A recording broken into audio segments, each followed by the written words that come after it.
Yeah, that you've got. Outrageous, some would say. It's like a pie fingering world championship.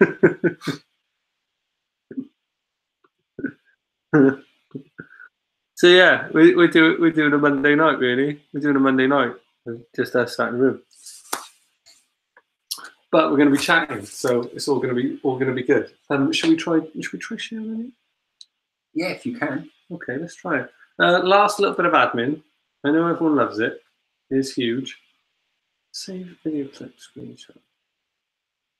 Start share play. Start share play, or just do like video clips.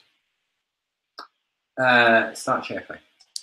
And then once that fails, we'll do video clips. How's that? I don't think you're going to be able to do it regardless. Sake. God damn it. Okay, yeah, you're right there. Everyone, thanks for joining us. Thanks for asking. He's by ear, Jay. He's literally right there. Not you, him. Not me? No. No, him. It's doctor, it's professor. Is he professor or doctor? That cursor is going to do my head. Professor.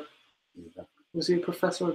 Or, yeah, he was. Professor Waffles Pricklesworth is there, and he's a non-swearing hedgehog for anyone who doesn't know that. That is all good there. Thanks for joining us. We've done 27 of these on this one. We've had our biggest fan send this in from very far away, which I think we should appreciate.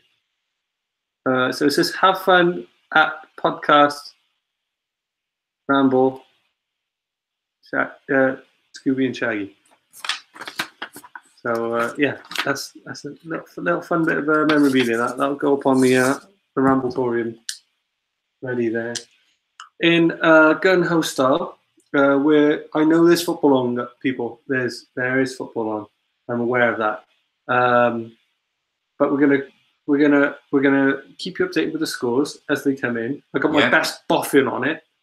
This guy, Boffin, the boffin, Stato, they call him in the Ramble, the FIFA Ramble studios. They do exactly what they call him. So yeah, we'll keep you afloat with the latest there, and that'll be a bit of fun time. And we're gonna play Spurs Liverpool, a controversial game of the week. Did you watch it? I watched it in stages. Hang on a minute, we've gone all. Oh, we'll just do that. Yeah, I didn't watch all of it. I had a busy weekend, but we got to sort this out. Sounds busy. Sounds busy. Yeah, I was busy, but see, I really want to play Lucas Moura now. This is the problem I am going to have. What am I? Absolute meh. Meh. Sanchez.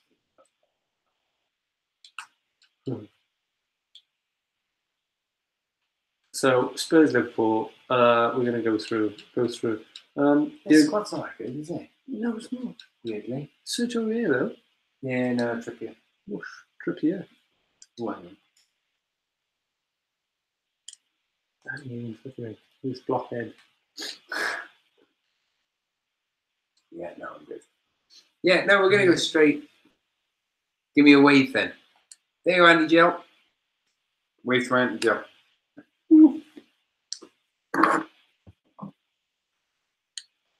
There we go. We on YouTube? Yeah. Yeah. We are? We are. Yeah. Yeah. Whoosh. Right, just getting set up, everyone. We're nearly there.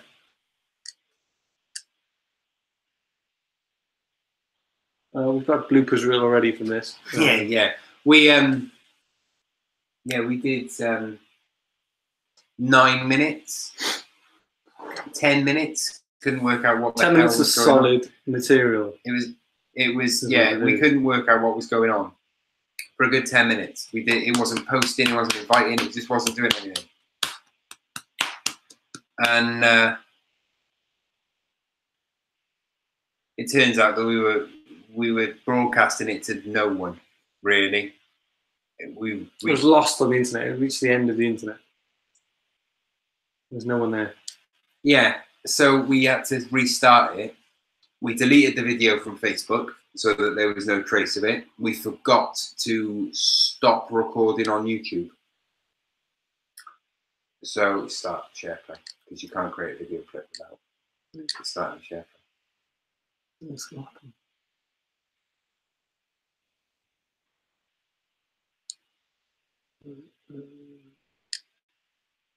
So yeah, there is now on our YouTube page, there's 10 minutes of us just talking absolute 10 minutes of gold. Yeah. We'll share that with you. absolute Don't worry about gold. it. 10 minutes. And then the last 2 minutes of that are us, me saying, I think we should just end it and start again. And then just talking about what went wrong. And we just completely forgot. Totally forgot. I think it's the best work we've ever done. I think it is. It's potentially. I think it's a seminal piece. I think it's our Schindler's List. Yeah, just a rosebud. Yeah. Which one of us will be the girl in the red dress? We'll both take turns with that. Yeah? I don't mind. I don't mind. I don't mind. I'm just trying to make sure this. No, this is a mistake. It's still not letting me. Never mind. Goodness gracious me. Right, let's go in then. Unbelievable. I don't want to start with the first question. The first question bores me. Reader's question. Yeah, okay. I don't really care about standing. Do you? I don't, but I think it is about time that we were asked about safe standing, and like anything really, you know, like being able to drink in view of the pitch, it's something which will eventually happen, but I wonder when it's going to be a case of people realizing that in Germany there are standing. Yeah. You can drink in view of the pitch, and it's got some of the best atmospheres in world football. You know, it's superb over there. You know, in Germany when they play FIFA as well, right? Do they have shadows on the pitch? I'm not sure. I would say it's to do with the weather, but we're playing this in London. Yeah, okay. Oh, what a save!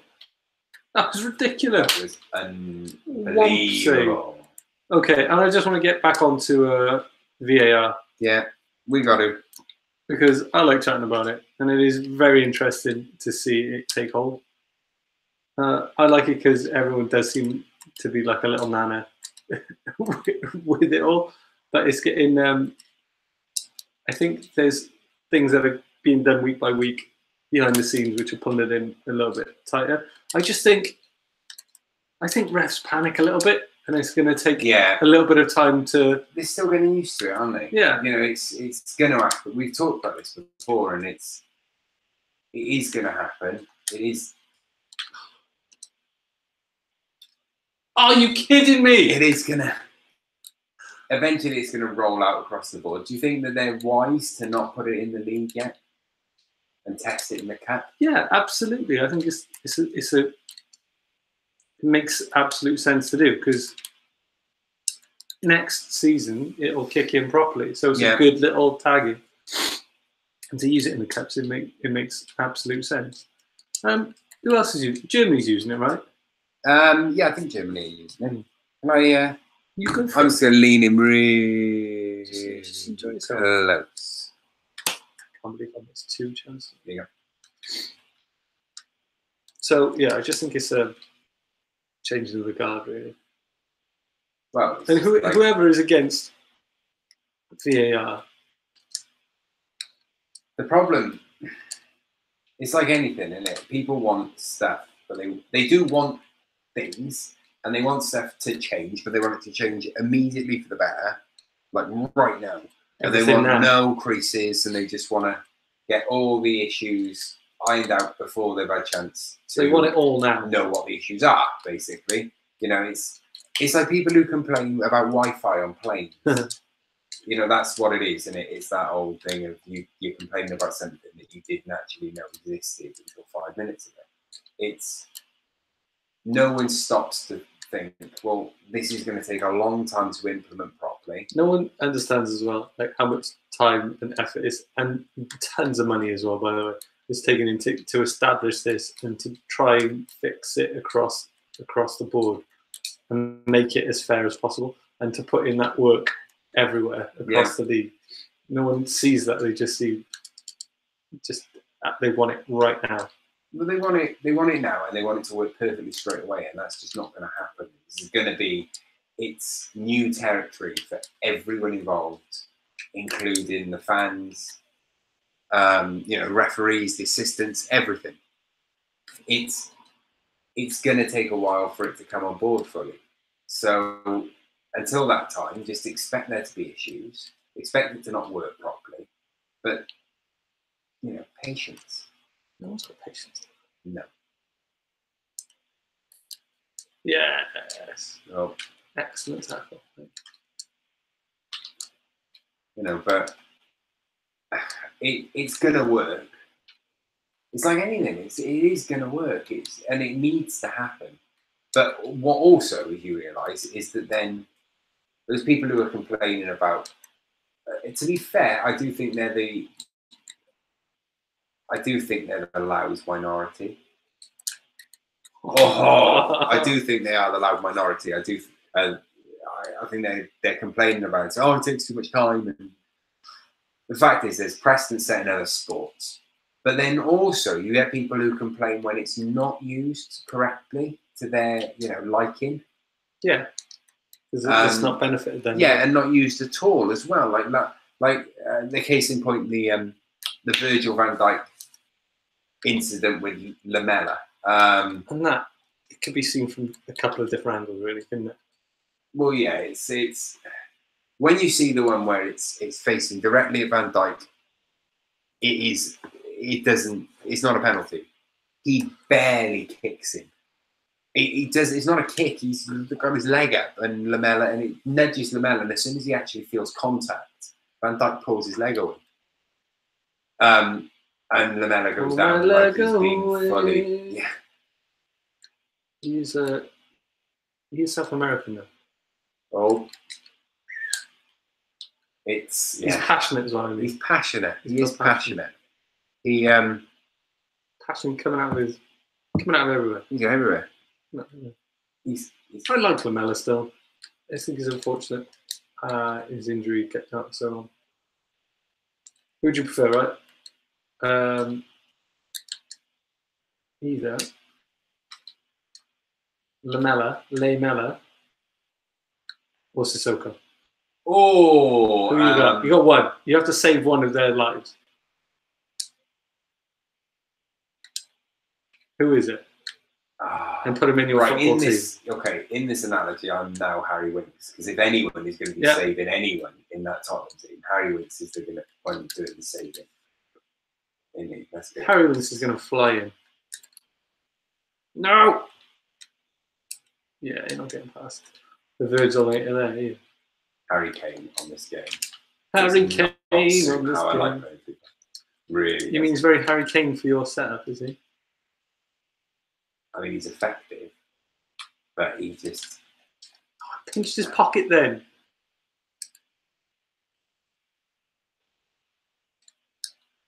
You literally have to get him like that. Whereas I prefer a little bit more. Lucas Moura's coming on. I'm unleashing Lucas. After 60 minutes. Yeah. He's in the mix. Oh, that's unlucky. Just not on that, is it? That is unlucky. I blame Mignolet. That's unfortunate. There it is. Have you played Mignolet? Yeah. Not Karius? Karius, no. That's your first. Oh, that's the back of his head. I blame Joe Gomez there. If I'm blaming anyone. I've dragged him off. Mignolet own goal. Mignolet got an own goal because Joe Gomez volleyed it against the back of his head. I can't help but feel. Who you brought on? Trent Alexander? No. Trent D'Arby?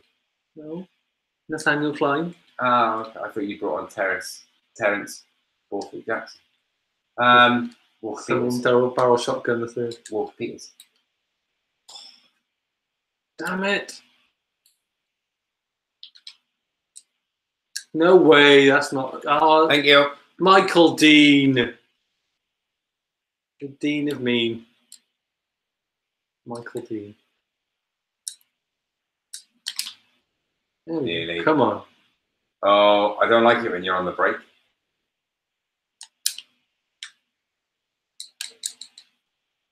Oh!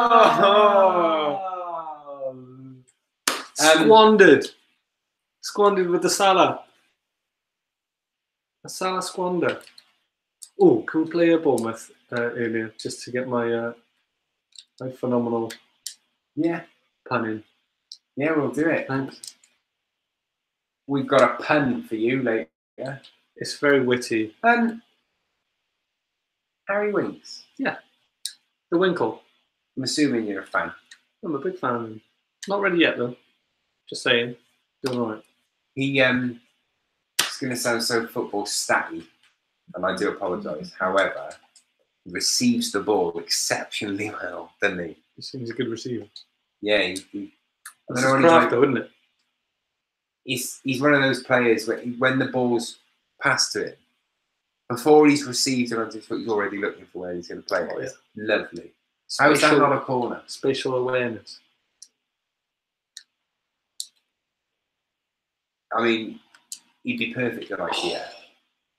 Oh, He'd be phenomenal in IKEA. he would be phenomenal in IKEA. Just kill the man. Nah, you get it. He's going to get it. He's fine. He's He hasn't even got a slight knock. He's all right, isn't he? Unbelievable. Down by Unbelievable. the for flip's sake. Right, this is not going to plan. Yes. They're very difficult to play as Tottenham. They're because I like really fast build Ah! and they're not that fast. They're very technically good. It's a weird. You get that on FIFA though. Do you know what I mean? Like really, Sure, like Harry Kane. Spurs. Harry Kane is very good on this game, and I have scored with him because I played with England a couple of times. But he's just not. He doesn't really suit my style of how I like to play. I like a quick striker.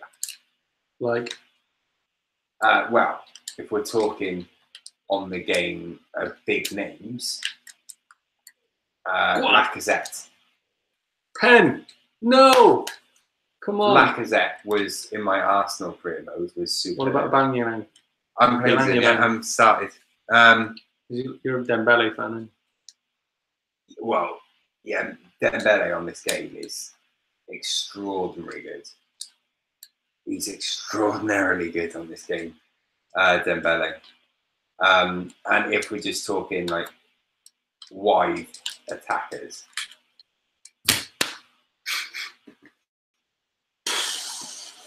Alexis is good, was good, but yeah. Blur. He's not happy. Would you? Who was that? Was that another own goal? Yeah, it was. Mignolet twice. No way. All right, I'm winning 2-0, and it's 2 own goals from his keeper. Bro, was bloody keeper, innit? No, his keeper. Keeper. What? You wouldn't believe it. Oh. You're going to go apples instead. Nah, get it. Come on. How are you? Would you like to, if you were an interviewer, would you interview, if I gave you Jurgen Klopp or Pep Guardiola? Yeah. Who'd you? Ooh. And they both lost by controversial decisions. Can I goad them? Who would you goad? Guardiola. You goad Guardiola. He's more interesting when he's no, because he switches off. You just mob you go like.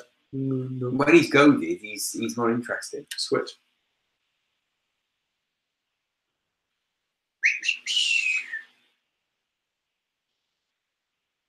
Can't believe 2 million goals. Can you just switch the? Okay, I'll be Spurs. Oh, okay. Because the whole reason why we're going Spurs is for the Klopper, wouldn't it? Yeah, we're talking Klopp. Klopp said he would have to pay the biggest fine in world football if he vented his true feelings about Harry Kane's stoppage time penalty. Well, he's got a point. It was not a. I don't think it was. But it's Harry Kane. What aren't you getting? Yeah. No. Well. Yeah? I don't think it was a penalty. Harry, the Hurricane Kane. Who am I missing from this? Milliner? The Millinator? The Millennial Falcon? Oh, old. Sanchez, 83. What? Yeah. Where did that come from?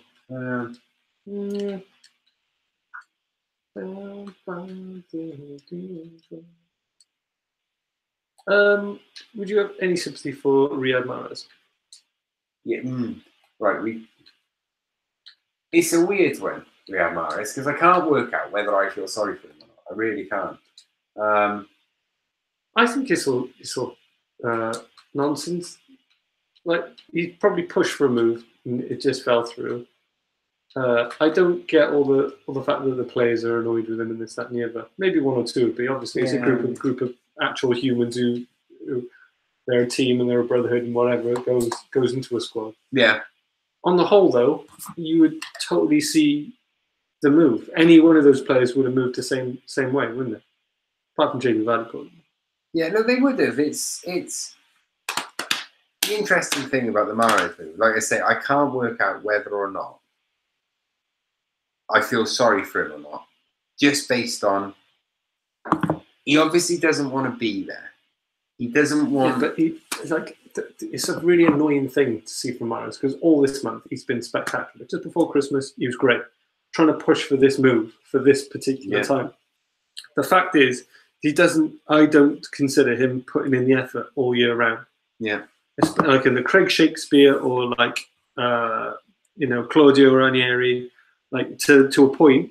But then when things got bad, he went missing because after getting PFA Player of the Year, for Christ's sake, he seemed like he eased it in and only played when he wanted to or played when he's motivated for himself. Which, if you're going to be a career player, I don't see the reason why not.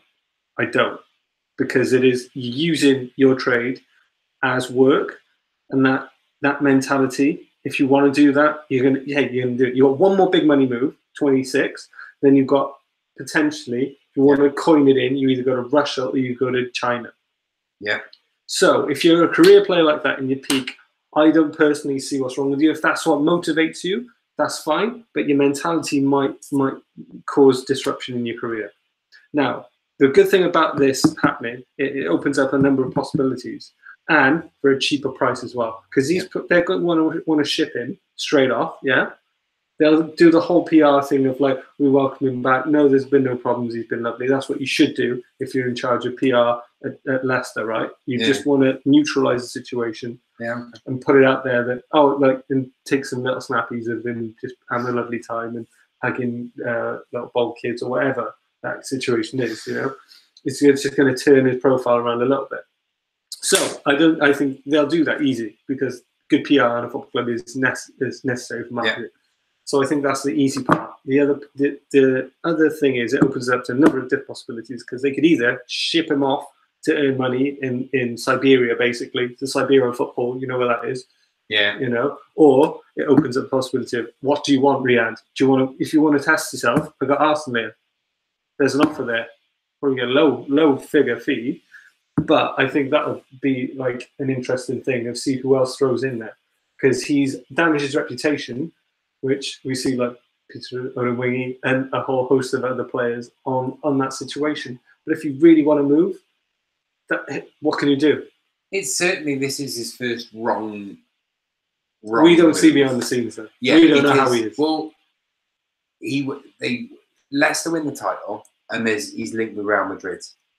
And he basically, I think that he spent that summer thinking he was moving. Yeah, and that's why he's motivated him to play, which is no professional way, is it? So you've damaged your reputation. But now, with 4 transfer windows, there's been a lot of rumour. There's been a lot of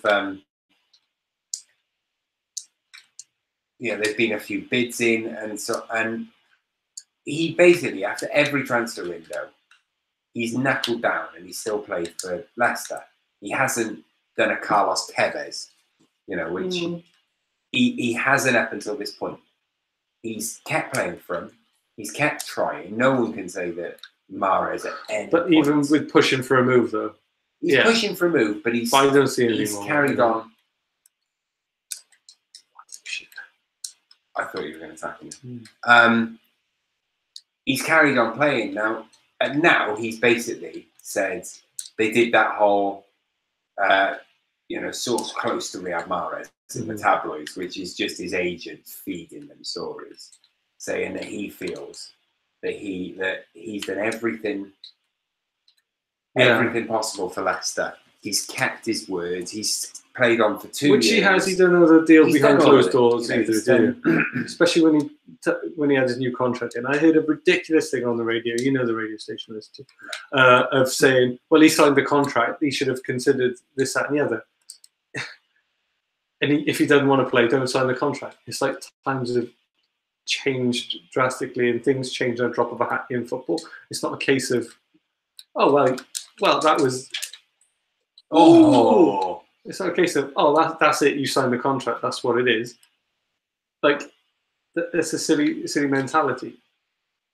To think that is the end all, when a contract, you can keep your word of a contract, sure. But I just don't think it's a thing of saying that. He signed this contract because they signed because of that deal in place, isn't it? When they signed it, he signed a new deal because at the time, he wasn't earning much. Yeah. He's on a full. That's 400. Literally it. They'd signed him for, what was it, 600 grand or something from the half? It was 400,000. So imagine if you're signing a player for that little money, what wages you're offering him. It's not going to be a huge deal. And then they were doing well, Leicester. And at that point, the interest in him hadn't really peaked. You're saying it's like the stock exchange of Riyad Mahrez, which is what football. That's what a career is, though, isn't it? Yeah, it's like watching the Nasdaq. Yeah. Or Bitcoin, which is very low at the moment. Very low. Very, very low. Now's the time to buy if you go with the buy low, sell high everywhere. Yeah. Getting on Bitcoin. Get in now. Getting Bitcoin in. Mine for it. Do whatever. I don't know where Bitcoin goes. But there's we should do a remake. Snow White and the Seven Dwarfs, but they're Bitcoin farmers. Yeah, that's the future. That is the future. Ooh la la.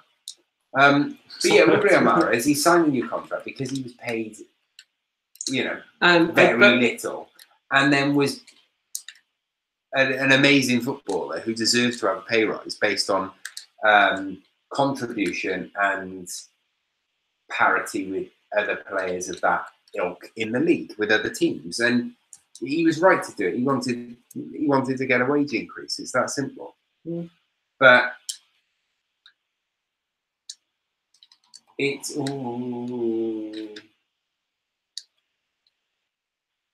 now, I think he's now got to the point where he just doesn't see his. Look, Leicester they've stalled. Not stalled. They're still outperforming based on where we thought they would be the year that they won the league, because everyone thought they were going to get relegated. Basically, I think they've really pulled it round. Definitely. But they're now a mid-table club. I'm saying they've stalled based on them, winning the league. Yeah. Which no one ever thought they would do. So now, when they're like 9th or whatever, they're like, haven't they dropped down the table? They haven't. They're still probably overperforming their initial expectations when they got promoted. 9th in the Premier League is. It's not relegation, which it's a phenomenal achievement. It's what Swansea were doing prior to this. Look at Swansea now. Come on, the last 3 with Carvajal. How different that can change, eh? Everyone's writing them off now. They're like 5-4 to stay in. Where did they? What was the result this weekend? Did they finish 1-1? They played Leicester, didn't they? Swansea? Yeah, it was 1-1 to a goal, which was a proper last minute sort of thing. And they had one shot on target as well. Nice. Well, But the way he's setting them up and the mentality they're playing, and Alfie Mawson is a behemoth at the back. That's it, fantasy football. Lucas, Mawson. There you go. I'm giving me because I'm such a guru. I forgot to do my team this week and I suck. Problem with Swansea players now, though, is that they don't keep enough good sheets. I did have Norton, I still might do. Yeah. They've got a lot of good players and not a lot of good fantasy football. Do you know what you have in that I use, the two I use? Yeah, they just don't get the service. Tammy Abraham looked like someone who was going to be a bit of a steal for the level that he was playing to, but he's dropped off. I think you could still probably... Like, Ted Knutson says that he would buy Tammy Abraham for 30 million if he could. Yeah, he's a great player, and for the club that he's, you know, the sort of the service that he was getting at the start of the season. And that's why it's a good deal all around, really, isn't it? Is he injured? Am I just gonna? I was just about to say what's he done recently. I think he's been on the sidelines a little bit, yeah. But he hasn't done. I also think that maybe at this stage in the season, it's not really beneficial for him to be playing if they know he's going straight back.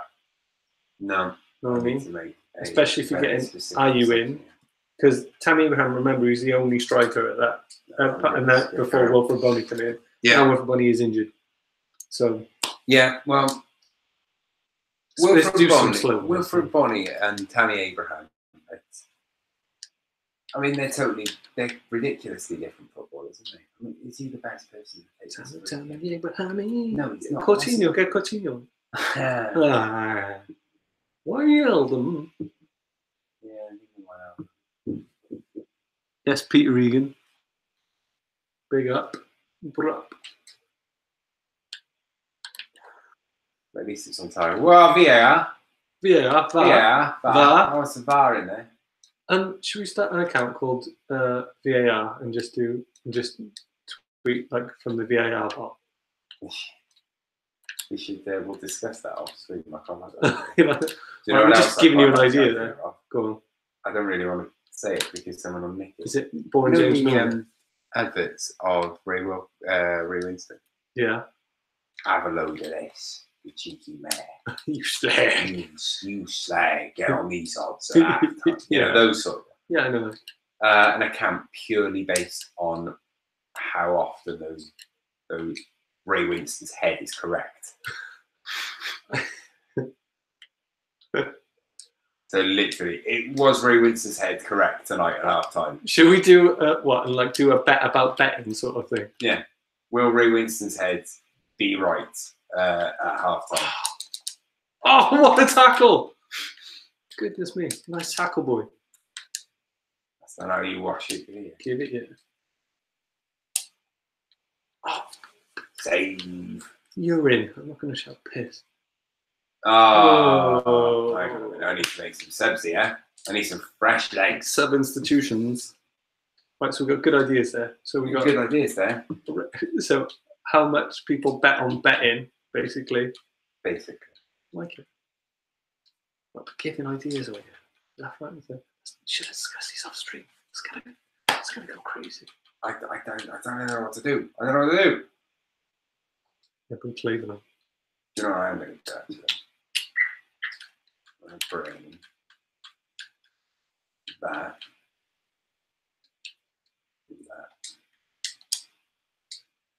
Done. Whoosh. Yeah, no. So we've got a few ideas there, but yeah, we're cooking up a few ideas. Yeah.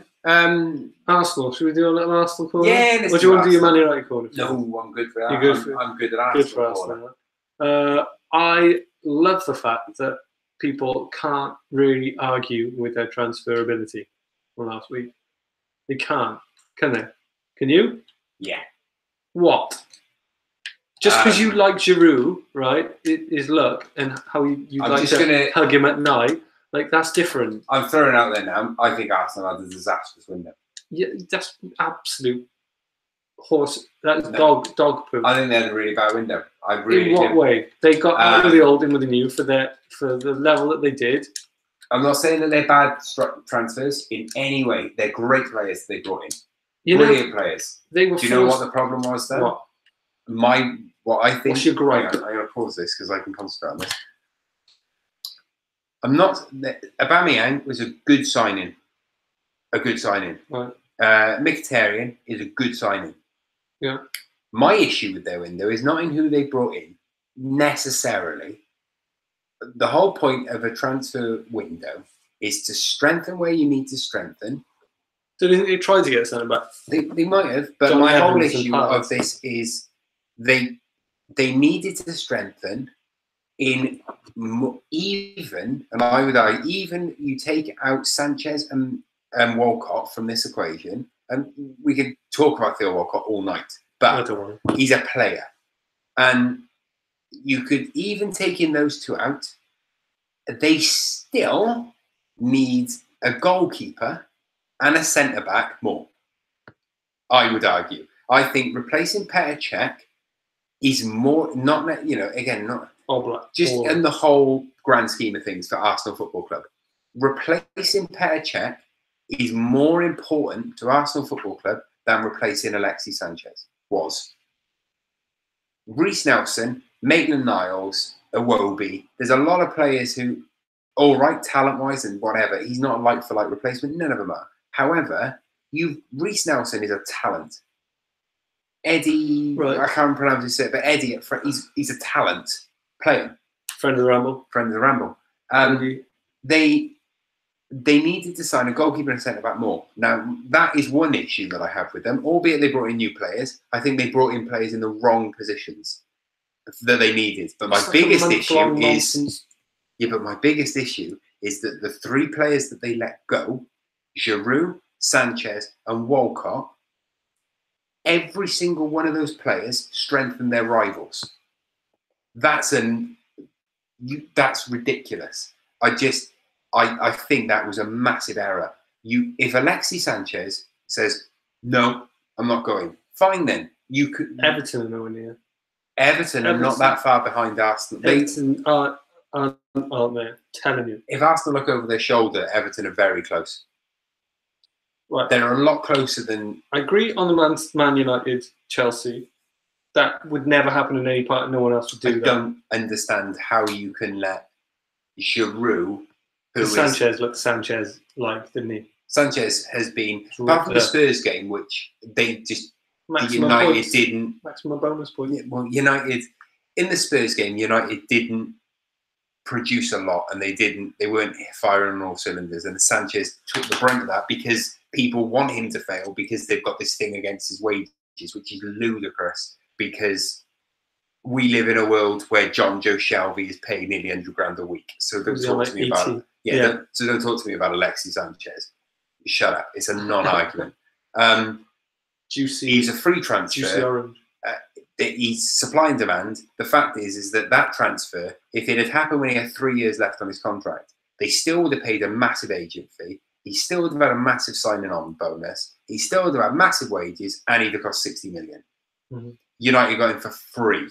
It's a great deal, and they've saved a lot of money. So anyone who thinks it's a bad deal is an idiot. They need to shut up. But my main issue with it is because the other thing is they should never have let Giroud, who was their only plan B up front, only because when things were going wrong, you could put Giroud on. He holds the ball up well. He shouldn't be a plan B though. He should be. No, but he's now their rival's plan B. But like, I wouldn't even say that's a rival because the jump up there just sort of is it's not a rival at the minute, but they're not a rival at the minute because of decisions like letting Giroud join. I don't think there's a crisis going on at Chelsea. The only crisis is how mopey Conte looks. That's the crisis. And look, his shelf life, like we said at the beginning of the season, I thought they'd actually go ahead and do it this year, and then Conte would say goodbye because I think he's got 2 years in at that pressure, that high octane level of just shipping in and shipping out managers. I genuinely thought, like I said to you, Chelsea this year because he's got a shelf life of 2 years. This is the second year, and then that's it. Then he'll go. He's got a cushy job there waiting for him in Italy. He's fine. It's just he looks too mopey. So I don't know how his levels of intensity are. I don't know if the players go to that level of passion and commitment for that level. If he's lost the changing room, that's when issues are. Same happened with Mourinho. It's probably an ego thing. Yeah. And he's controlling players. If they don't listen to Conte and he's got no control over the transfers they get in, I'd be that mopey as well, because Yeah. I want to create something for 2 years, or whatever, 2-3 years, or wherever it goes. And if I'm not getting that from the players or the back and front from the guys upstairs to get the transfers I want in, Yeah. then I'd cruise through my job and I'd be like, sure, I'll just do the bare minimum because that's what you want from me. That's fine. Yeah, no, you got a point there. I think Arsenal's transfers this year, it's just a little bit exciting. Oh, it's great. We talked about this before, didn't we? And I think signing a big name player. Yeah. It's just they've strengthened their rivals. It's just that is a silly thing. it's ludicrous. Poch, forgive him. He makes mistakes. He's made a couple of mistakes, and he does need replacing. However, his influence, his experience, they're all vital, and you know he's going to be decent enough to carry through this season.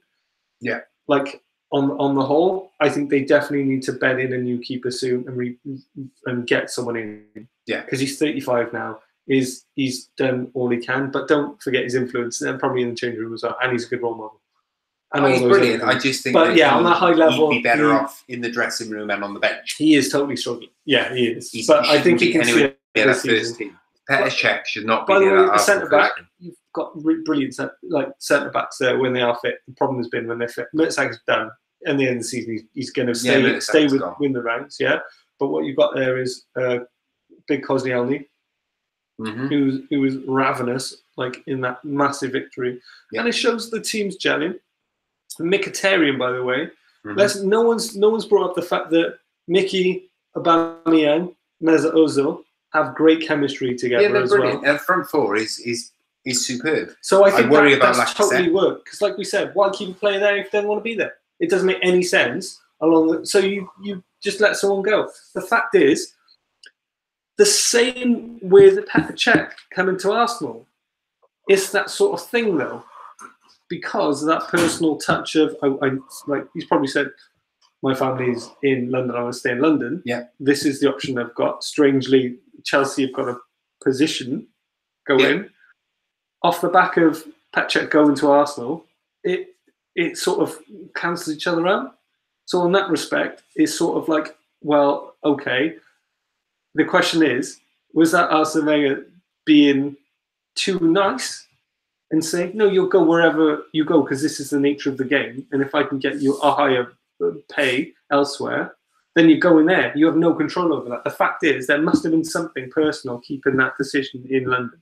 It's an interesting one. Why did the Everton one fall through? Because of that reason. They would have paid through the nose for it, but he wouldn't have maximised that. He wouldn't have got the best out of them. If he stayed in London, I think he's honourable. Arsene Wenger, as honourable you can be in football. So I think he just cut him some slack and stayed in London for the sake of his family. That's what I think. Yeah, there's all of that, but then I do agree. I do think it's, I think that's why he's gone to Chelsea. They obviously thought that they needed a big number 10, in this traditional Costa sense. figure. Yeah. Which I had to come by. If you don't have Edin Dzeko, you don't have Diego Costa. And you're scraping about with Peter Crouch. Well, they felt like they had their Shearer. Barnes was even brought in. Yeah. Well, they felt like they had their Shearer and they needed their Sheringham, essentially. For older viewers, as though it pains me to. That's our demographic. So that's what we're on. But it's they had their Shearer as such, and they were now. But again, if I was running Arsenal Football Club, now that I have a great affinity for Arsenal Football Club. I think they do things the right way. I like the way they play football. I really do. I'm very worried about them. Very. Like they absolutely annihilated. They ruined them. Yeah, ruined them. They did, but before that, they lost to Swansea. There was in next year, the players who there's a few reasons we've said about this before. Petr Cech in a year's time, he's just going to be a year older. He's not going to be a year better, ability-wise. He's going to be a year older. Koscielny is going to be 32, going on 33. Monreal is going to be 32 going on 33. Yeah. Mertesacker is going to be gone. Now, Mustafi I would be trying now to get a strong, commanding centre-back with a bit of pace. Johnny Evans. Well, this is there's Say another Johnny issue. Evans. I know it's just, Cards is the issue there. I think he'd be good. I think Johnny Evans was essentially useful they wanted player. to bring him in as a utility. Yeah. His experience in the Premier League. Let's chuck him in. It's yeah. a good signing, but again, it's not long term. But if I was Arsenal now, If they go I down would to be 3 looking. million to buy up.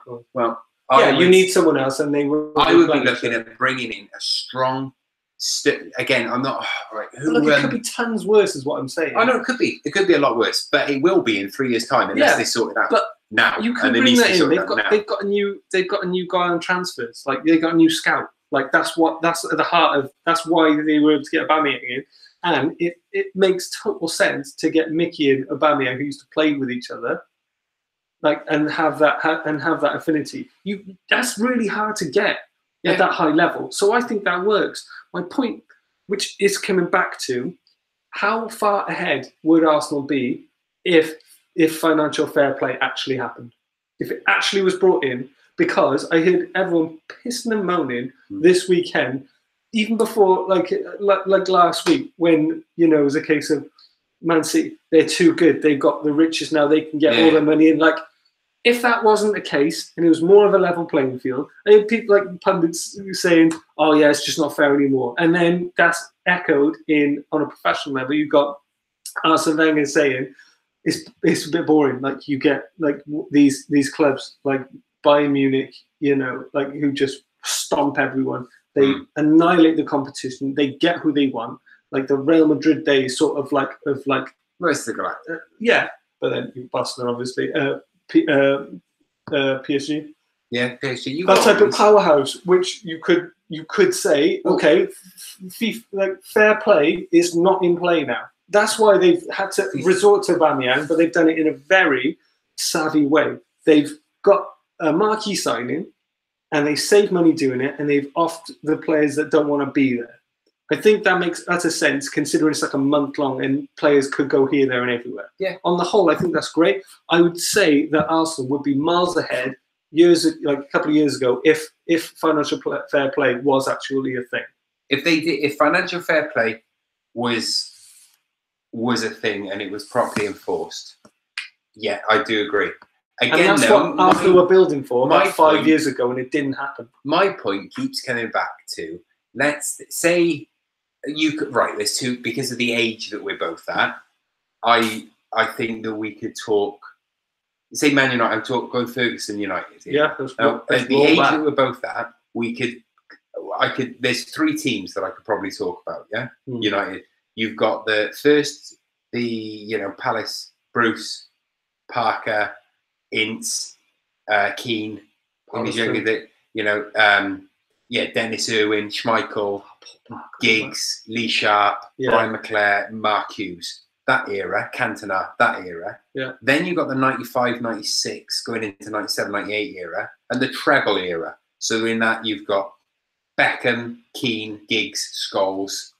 Who else do we have in that year? You've got the back, you've got with Nicky back in the middle. You've got Schmeichel still, but you've got Gary Neville, Dennis Irwin, Berg, Wes Brown, Jaap Stam, and then you've got your Van Nistelrooys at certain stages. But up front, you've got Dwight York, Sheringham, and Solskjaer. That was the 4. A little asterisk point. There's no better Premier League foursome. What are you saying? What's your point? Come on. And then you've got the 2008. Misty eyed. Yeah, okay. Then you've got the 2008 Champions League, which I still think is the best United squad I've seen. That was the Van der Sar, Wes Brown, Ferdinand, Vidic, Evra. Okay. And then in the middle, you said Giggs, you had Scholes, Park Ji-sung, Raphael, but at front you have Ronaldo, Tevez, and Rooney.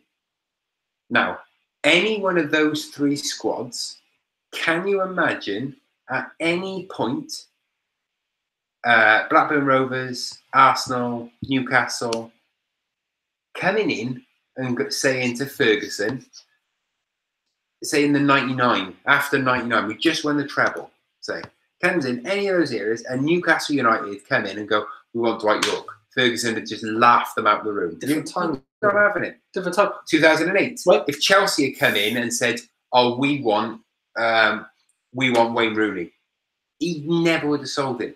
And that's what I worry about with Arsene Wenger and Arsenal. But the whole thing I think happened. Giroud going to Chelsea He's is 31. It's Chelsea. If I was in charge of Arsenal football and Giroud came to me and he said, "Look, I'm not getting in the team.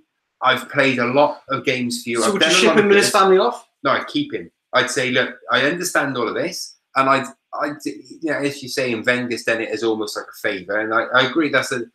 He probably has, because I've got a lot of time for Wenger. But if I was Arsene Wenger, Olivier Giroud said, "I need to play week in, week out. It's a World Cup year. It's a World Cup year. I want to play week in, week out." And Chelsea have come in for me. If I was Arsene Wenger, right, I sympathise. You are not going to Chelsea.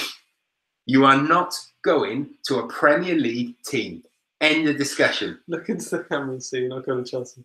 You are not going to Chelsea. It's not. Do you know what I mean? I'd sit down and say, "Look, I sympathise.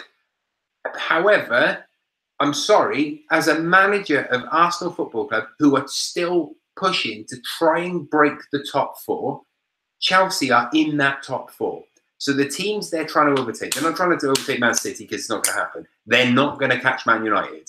So you've got Chelsea, Spurs, Liverpool, Arsenal, trying to get two places. I think that move by was made. Strengthening one of those teams when you're trying to get top four, it's just, I think that move was made for the greater good overall over the space of the next coming years. Right. So I think with that in mind, he's 31. I know he's going to Chelsea. I know that. That's my issue. However, who he went to. I think it's back to being savvy with transfers in January and getting a marquee signing against the fact that it comes to about 50 million, doesn't it? Between Theo, Ollie, Giroud, and getting Mickey in, as well as eradicating those huge two wages in Sanchez and Walcott, and probably Giroud was on a decent amount as well. Yeah. And you compact that to that. I think it makes sense to do that. It makes sense. However, I understand where you come from. If they were going for the league, I would absolutely say he would remain there as a player. However, at this stage of Arsenal, as sad it is, that was needed, but it's getting a marquee signing on a budget, which makes sense. Mickey seemed like a new player, didn't he? Yeah, he seemed more comfortable. And look, he set 3. He set 3 straight off the bat. That was his first proper. So both of those, that's a great swap deal. On the whole, yeah, it's a great off deal. the back of that. But you're saying about Arsenal losing to Swansea, like what, like Man United messed up, Chelsea messed up, like last week. It happens. You have games like that. 3-0 against Burnley, sure. Like that's not going to do Conte. But at the end of the season, based on the squads and performance, Man City have already got that anyway. No, but at the end of the season, based on squads, performance, and overall of what we've got so far, basically at the halfway mark of the season, what we've seen so far, who will finish higher? Man United or Arsenal? Chelsea or Arsenal? Well, look, Chelsea and Man United. There's no crisis in Chelsea, is there? One more win and they're like close. The Chelsea crisis is the same crisis that we have every 2 or 3 years at Chelsea. And it just goes around. They just pick a team like Liverpool at the beginning of the season. Yeah. When they were losing, they didn't get the right mix right. There's no crisis at the club. The crisis at Chelsea is Conte versus Chelsea, which you can substitute Conte. You can substitute Conte and replace him with the name Mourinho, Avram Grant, Villas Boas, Di Matteo. Every 2 or 3 years, Chelsea fight their manager and then get a new one in. That's how it is. But that's the nature of the game. That's what their model is set up on, which I don't like that at all. However, there's people there that actually. Gormley's in. Yes, Gormley. Yes, Gormley. Right, we're on Chelsea, Gormley. But do you see what I mean? Gormley, do you like having managers every season or two? You check the Gormley. I don't remember. You pop the kettle on. We'll have a cup of tea and discuss this. Man United above Chelsea, above Arsenal, right? Okay. Do you see what I mean about the transfer window? Look, there we are. They've strengthened their rivals. I just think it's a mistake. Look what happened last time. Van Persie. Yeah. Gormley, what are you saying about Giroud? You happy he's here? And do you think will he start? Right, okay.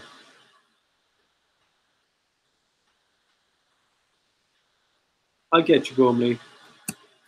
So that business model works for Chelsea, and they've made that into a running scheme of things. I totally get that. Because the intensity level of getting a manager on that high level, it's high risk, high reward. With Conte, if he's not getting the team that he wants, if he's not in charge of the transfers, he's got no say in that, and the players aren't listening to him completely, then yeah, you lose it, wouldn't you? How passionate the Conte is, and if he's not getting the right amount of discipline from the players, or even listening to him properly, and then moaning about him and whatever, I can see why he'd be frustrated. He's just cruising through now. He looks like he's lost his joie de vivre.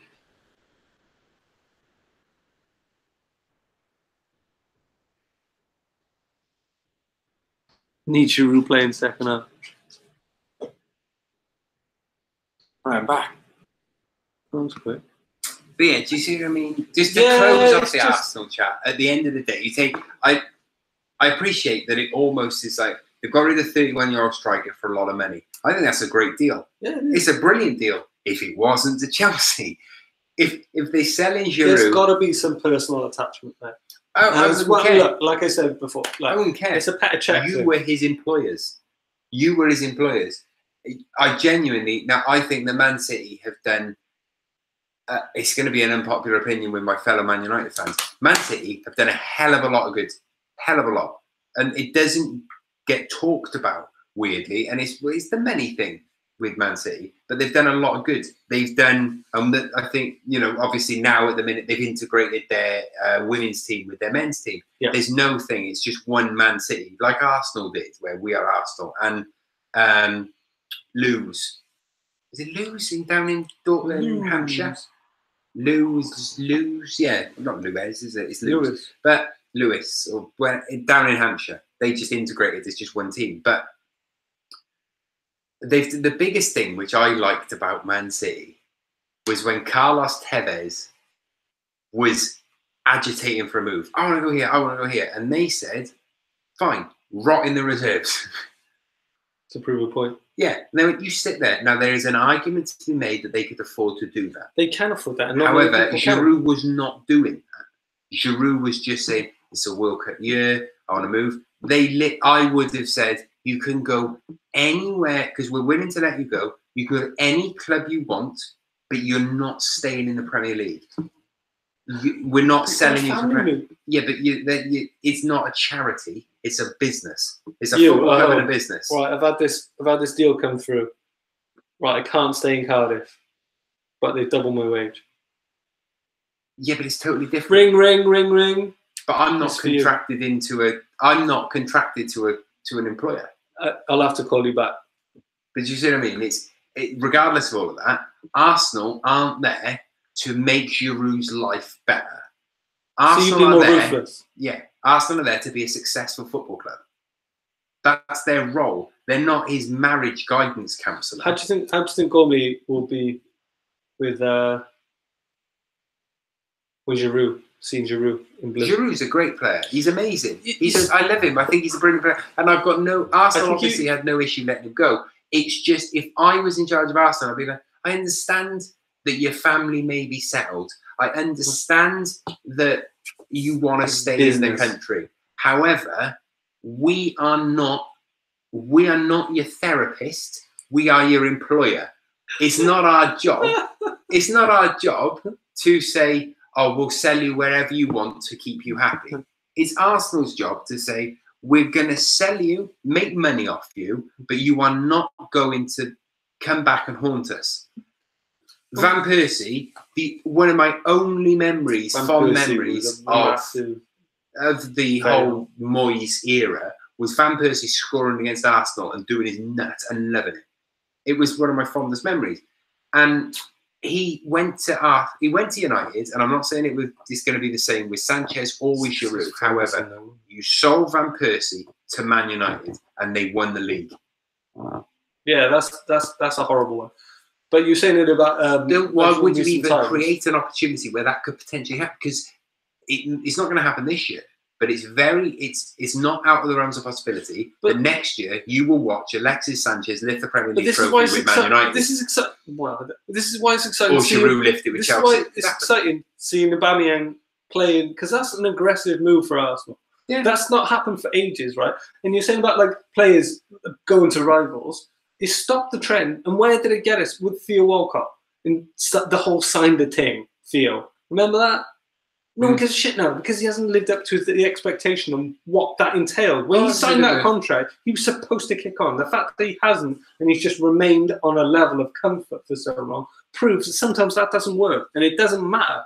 But that was a move just to prove a statement. Because if that wasn't the case, that stopped the trend of selling to rivals in recent term. That because it was the whole Van Persie, Adebayor sort of thing. Yeah. What that signed the team did was say, no, as a statement. And we'll pay you more, because we're not that type of club. Now, irrelevant of how Theo hasn't progressed as much as he should have, that just proved the point. Yeah. It was just a marker, basically. Now I think as play, there's more freedom with clubs. It's sort of a bit like a Spanish league in that respect, or like the French league. Like there's more open. Serie A is a big one for that. Serie A, they all huge, move. yeah. So I think it's becoming more crossing like that a bit. And there's going to be players, but that's the point.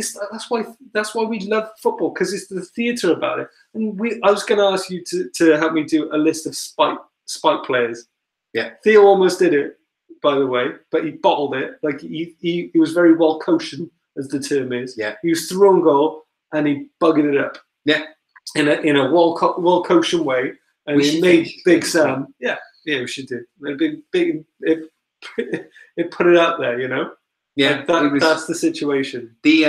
I just keep coming back to. I just genuinely. That's my main gripe there. And I've spoken to another Arsenal fan that I know, and it's even Gormley's excited to see Giroud. Everyone's excited, but if I was an Arsenal fan, I'd be gutted. He's gone to Chelsea. It just makes sense to me to do that. It makes way more sense for them to say. Right, but you know what they're like for balancing books. I'll give you balance three the players. Books, you bring better players and you freshen the squad up. They could have balanced the books by selling them to Marseille. And it's a marquee thing. But he could have gone to Marseille, or he could have gone to Lyon, or bloody Dortmund. They brought in Batshuayi. Michy Batshuayi is doing phenomenal. He's doing, but Arsenal could have said, well, forget Chelsea. We'll give you the money and we'll give you Giroud for Aubameyang. And then you get your striker, we get Aubameyang, and you get cash. The whole thing, and Chelsea would have been stuck. That's how you do. Like 3 players. Yeah? Gabriel Heinze agitated for a move from Man United. He wanted to leave. Everyone was sort of overtaking him in the pecking order, but Liverpool came in, and he was trying to get a move to Liverpool. United were selling him at this point. They'd already told his agent he's free to leave. Find him another club. He came back with Liverpool. Ferguson said, he's not going to Liverpool. We're not selling him to Liverpool. It's a big game of chess now, isn't it? I know, but it's just... And look, there's 3 players he did that with. Bigger than they've ever been right now. Oh, they are. But the club could just say, no, you're staying. You're in the contract. It's just a different time. There's not freedom of movement. It's the same. You're tapping into, like, ex-players with a rose-tinted view of everything now as well. Yeah. Like, who gives Ian Wright any gravitas to say about modern football now, and say how like to go against his old club and say, no, shocking, like it's silly what they do. Back in my day, this, that, and the other. The game's totally changed, and so I don't think that ex-players can hark back to the times when they played, especially in, like, I respect Ian Wright a lot, but to come out slag your club off, which Paul Scholes has done before. He's shut up now, isn't he? Yeah. Is he shut up now? Yeah, he's not saying much now. But I think that's because he's too busy trying to get a job on the Welsh coaching staff because his mate's there. He'll probably pop back in now. He'll have a chirp, won't he? Do you know who else chirped up? I don't know if you saw it. Jamie Redknapp popped up and said that his... I'll tell you what he said, and then you tell me which... Yeah. You tell me which player you think he's saying it about, yeah? Yeah, cool. He basically, and I am paraphrasing massively, is a Man United player. Yeah. His game's dropped. He needs to leave to develop. Yeah. He hasn't progressed where you imagine that he would do when he first started. Okay. What position? He needs to leave. Where does he play? Well, just Luke Shaw. Paul Pogba. No. Marcus Rashford. Marcus Rashford has not progressed how everyone had hoped he would. He needs to move. He's not getting the opportunities that he should be. I mean, he's played up until it may have even been recent. I may not even, but Rashford had featured in more games than any other Man United player, apart from like Matic and stuff. But Rashford had featured in every single game. Oh, come on, that's funny though. Redknapp was like, he needs to move. He hasn't progressed. This is why Louise left him. That's all. That's what I'm saying. Oh goodness me. This is why. That's the reason, is it? What? It's opinions like that. Are you saying that Louise was a big Marcus Rashford fan? She had a Marcus Rashford shirt and she'd wear it every night. Yep. And he'd come in and he'd say, no, Marcus Rashford is bad. She'd say, Jamie, he hasn't progressed. He's not progressed I'm enough. just saying that if he didn't have opinions of that utter nonsense, he'd probably still be married to a member of the pundits spout so much nonsense. Hang on, I'm Spurs, yeah? No. You're Liverpool. How have I not taken? Oh, okay. You were just moving in the same direction that I was trying to pass the ball, and it threw me. Do you think pundits just come up with these nonsensical opinions just to be controversial? I think, yeah, certain pundits essentially are doing the same job for the football realm that Katie Hopkins is doing for the tabloid sort of women that read Heat magazine world. It's a controversial opinion to stay relevant. Do you think Mark Lawrence? That's the only other way that Tomo Thompson is staying relevant is by talking absolute tosh. Do you think Mark Lawrence and Garthy Crooks are thereabouts there in that category as well? Yes. Well, Garth Crooks not that long ago picked a player for his team of the week who didn't even play. I mean, that happened. Is it Harry Kane? Yeah, Harry Kane is just literally in it all the time. Harry Kane lives there. I think one week, he genuinely, with Harry Kane got, didn't score, but he got an assist. And it was the same week, I think, like Firmino had scored 2 and Lukaku had scored 2. And basically, Harry Kane had been outpointed by a number of players. And Garth Crooks basically was like, oh, hang on a minute. I got to do something. So they put Harry Kane in his team of the week as right back. Which I thought was superb. So that he's like, I got to get Harry Kane in somewhere. I'm not even English if I don't have Harry Kane in. But yeah. I think we've rambled enough. I think that was a good one. That's enough for the ramble, everyone. Thanks for joining us. Thanks for joining the party. And before you leave, because I never say it, just look, there's a lot of you that watched it tonight. Like the page for a start. Click like. Go on. Rate us. Yeah, give us a rating. A review would actually be really helpful. I would actually like it if you put a couple of rubbish ones on. If everyone watching this, if you could now go onto our page, like the page, and then leave us a review. It does actually, it really helps with the analytics of Facebook. It pushes us up on the searches and things like that. If you're on Twitter, follow us at FIFA Ramble. If you're on Instagram, follow us, FIFA Ramble, search it. Put anything controversial up because it's all about opinion and we support opinion. We support free speech. If you go onto this page now, once this goes off, if you go to groups, we have a group. Feel free to post in there. Everything is, welcomed. We appreciate feedback. Thank you very much, all of you, for watching. And we'll see you next Wednesday. Yeah? Yeah? Yeah. Back to Wednesday. Unless there's a big football game on that we're forgetting, at which point we'll probably move it to Monday. Probably is, yeah. Yeah, but we'll see you next week. Ta-da, everyone. Oh, thank God they're gone, YouTubers. Don't even get me started on them. Bloody hounds. They're those Facebook. Don't get me started.